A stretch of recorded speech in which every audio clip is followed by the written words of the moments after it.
Tirupati GST assistant commissioner S Subhash చంద్రబోస్ను AP government suspend చేసినటువంటి విషయం తెలిసిందే. అమరావతి పైన ఆయన వ్యంగ్యంగా పోస్ట్ పెట్టారు తన వ్యక్తిగత ఖాతాలో అని చెప్పేసి ఆయన ఇచ్చినటువంటి వివరణ ప్రభుత్వానికి నచ్చకపోయినందువలన, సంతృప్తి లేకుండా ఉన్నందువలన ప్రభుత్వం ఒక మెమో ఇచ్చింది. అయితే ఆ మెమోకి కూడా తను వివరణ ఇచ్చారు. మరలా తను ఒక అనాథనని, పేదవాడినైనా కష్టపడి చదువుకొని ఈ స్థాయికి వచ్చానని, తాను రచనలు చేస్తానని, సమస్యల గురించి పోస్టులు పెడుతుంటానని ఈ నేపథ్యంలో ఆయన వివరించారు.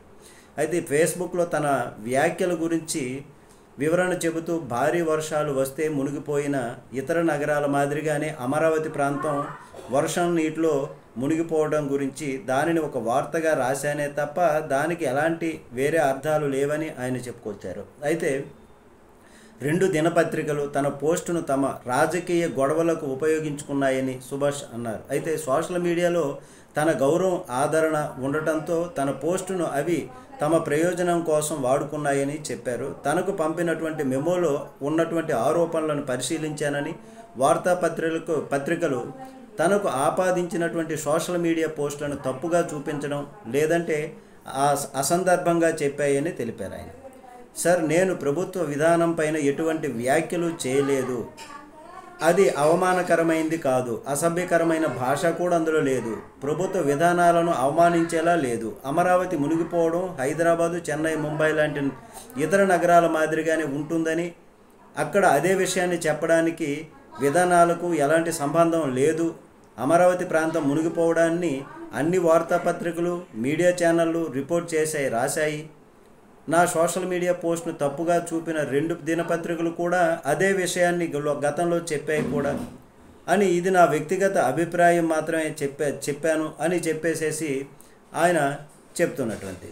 సస్పెన్షన్ తరువాత బీబీసీతో మాట్లాడినటువంటి సుభాష్ చంద్రబోస్ తన వ్యక్తిగత ఫేస్బుక్ పోస్ట్ ప్రభుత్వ విధానాలకు వ్యతిరేకం కాదని, ఒక పౌరుడిగా తన వ్యక్తిగత అభిప్రాయాన్ని మాత్రమే చెప్పానని ఆయన చెప్పారు. అయితే నోటీసులో మీరు ప్రభుత్వ పాలనకు వ్యతిరేకంగా మాట్లాడారు అని మాత్రమే రాశారు.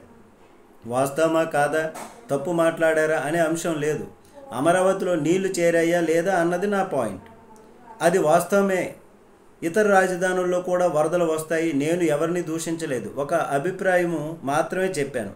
మీరు ప్రభుత్వ పాలసీకి వ్యతిరేకంగా మాట్లాడారు అనే కాజు మాత్రమే చూపిస్తున్నారు. దానికి నేను వివరణ ఇచ్చాను, వాళ్ళు సంతృప్తి చెందలేదు, సస్పెండ్ చేశారు అని ఆయన చెప్పినటువంటి పరిస్థితి. ఈ విధంగా అనవసరమైనటువంటి విధంగా నన్ను చేశారు, సస్పెండ్ చేశారు అనేటటువంటి ఆవేదనను ఆయన వ్యక్తం చేస్తున్నటువంటి విషయము. ప్రభుత్వమే సరైనటువంటి విధంగా వెళ్తే అక్కడ బంగారం లాగా పంటలు పండేటటువంటి పరిస్థితి, అట్లాంటి భూమిని తీసుకోవటం, అది రాజధాని అనేటటువంటి పేరు పెట్టడం అనేటటువంటిది ఇప్పుడు ప్రజలు కూడా అనుకుంటున్నటువంటిది. ఇంతకు ముందు కూడా నీరు చేరిపోతుంది, పడవలు వేసుకోవాలి, అది సరైనటువంటి ప్రదేశం కాదు అని కేంద్రం నుంచి వచ్చిన కమిటీలు కావచ్చు, చెన్నై నుంచి ఐఐటి కమిటీలు కావచ్చు, గతంలో చెప్పినటువంటి సందర్భాలు ఎన్నో ఉన్నాయి. మీరైతే ఏమంటారు? నమస్తే.